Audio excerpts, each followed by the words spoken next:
आइए आज अध्ययन करते हैं ध्वजांक विधि से विभाजन संक्रिया 2181532 डिवाइडेड बाय 879। यहाँ अपन देख रहे हैं कि 879 जो है वह भाजक है, तो 879 को मैं 870 प्लस 9 लिख सकता हूँ। तो यहाँ 9 जो होगा वो ध्वजांक होगा और मुख्यांक होगा 87। दूसरे रूप में यदि मैं इसको लिख सकूँ तो 879 को मैं लिख दूंगा 800 प्लस 79। तो यहाँ पर ध्वजांक जो होगा वो होगा 79 और मुख्यांक होगा 8। चूँकि यहाँ मुख्यांक का ही भाग लगाना होता है और मुख्यांक की संख्या जितनी छोटी होगी हमें भाग देने में उतनी ही सुविधा होगी। तो अपन यहाँ देख रहे हैं दो तरीके से मैंने इसको ध्वजांक और मुख्यांक के रूप में लिखा है। तो यहाँ मुख्यांक 8 जो है वो छोटा है बजाय 87 के, इसका मतलब मुख्यांक 87 रखना गलत होगा। तो इस मेथड को अपन काम में नहीं लेते हुए अपन इस सेकंड मेथड को काम में लेंगे। मुख्यांक रखेंगे 8 और ध्वजांक रखेंगे 79। आइए अपन ध्वजांक विधि का फॉर्मेट सीखते हैं। फॉर्मेट में सबसे पहले 3 खंड बने जाएंगे, पहला, दूसरा और तीसरा। पहले खंड में हमेशा भाजक रखा जाएगा और भाजक का ध्वजांक जो होगा वो ऊपर रखा जाएगा और 8 जो होगा मुख्यांक वो नीचे रखा जाएगा। चूंकि ध्वजांक में 2 अंक है इसलिए अंतिम खंड में 2 अंक आ जाएंगे किसके, भाज्य के। बाकी शेष अंक मध्य खंड में रखे जाएंगे। ये तो होगी ये फॉर्मेट की बात। अब भाग किसका लगाना है, मुख्यांक का। सबसे पहले मुख्यांक 8 का भाग 2 में लगाऊंगा। तो याद रहे भाग जाता है 8 का 2 में, कितनी बार जाता है, 0 बार जाता है। शेषफल कितना बचेगा, 2 बचेगा। ये 0 जो होगा मैं यहाँ नीचे लिख दूंगा जो कि आप लाल अक्षरों में देख रहे हो, और शेषफल 2 बचा, इसको मैं 2 और 1 के बीच में लिख दूंगा। मुझे नया भाज्य 21 प्राप्त हो गया। और जब भी नया भाज्य प्राप्त होगा उसका हमेशा अपन संशोधित भाज्य ज्ञात करेंगे। वो कैसे ज्ञात करेंगे, 21 माइनस 7, देखो 79 का अपन 7 लेंगे और इसको 0 से गुणा करेंगे। 21 माइनस 0 21, 21 में जब मैं 8 का भाग लगाऊंगा तो भागफल 2 आएगा और शेषफल मुझे 5 प्राप्त होगा। ध्यान रखिए संशोधित भाज्य किस प्रकार से ज्ञात करेंगे, अपन भागफल को गुणा करेंगे किससे, ध्वजांक से। अब बारी बारी से यहाँ पर क्रॉस मल्टीप्लाई होगा। सबसे पहले मैंने 7 को 0 से गुणा किया है, तो वहाँ अपन ने देखा था कि 2 बार भाग गया और शेषफल 5 बचा था, तो नीचे मैंने 2 लिख दिया। शेषफल 5 लिखते ही नया भाज्य आ गया आपके 50। इसका अपन फिर से क्या करेंगे, संशोधित भाज्य करेंगे। 50 माइनस, देखो 79 और 0 2 का मैं जब क्रॉस मल्टीप्लाई करूंगा तो 2 तो गुणा होगा 7 से और 0 गुणा होगा 9 से। फलस्वरूप आ जाएगा आपके 50 माइनस 14 बराबर 36, और 36 में जब मैं 8 का भाग लगाऊंगा तो भागफल आएगा 4 और शेषफल भी आ जाएगा 4। इसको मैं वैसे ही लिखूंगा जैसे मैं पहले लिखता हुआ आया हूं।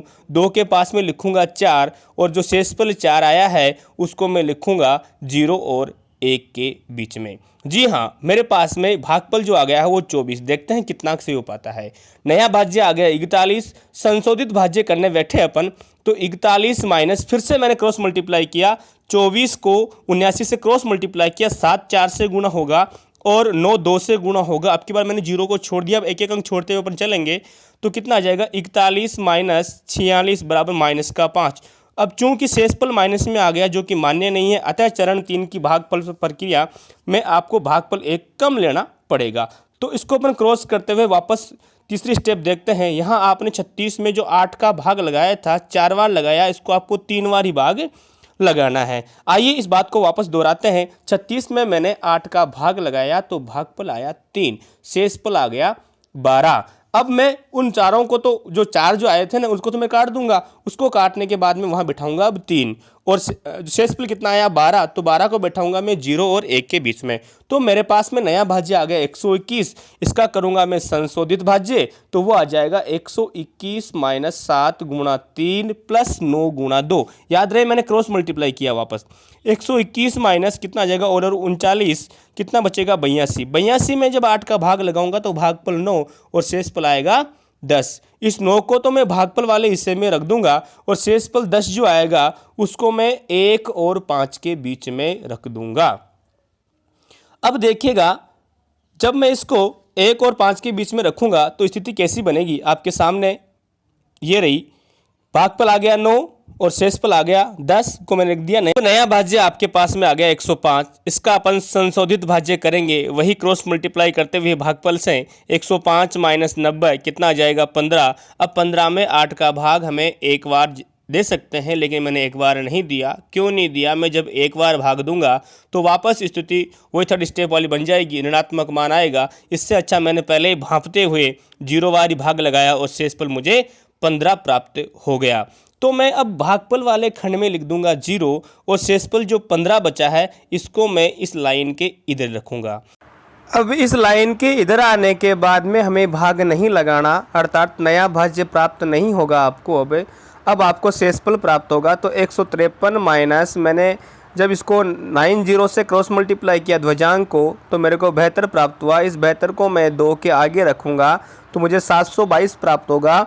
और इस 722 को वापस मैं क्या करूँगा, संशोधन करूँगा। तो अब याद रहे मैं 7 से गुणा नहीं करूँगा क्योंकि अंतिम अंक 9 है और यहाँ अंतिम अंक 0 है, तो 0 को 9 से सीधा मल्टीप्लाई करूँगा तो 0 आएगा। तो 722 में से जब 0 जाएगा तो 722 बचेगा, जो कि आपका अविष्ट शेषफल होगा।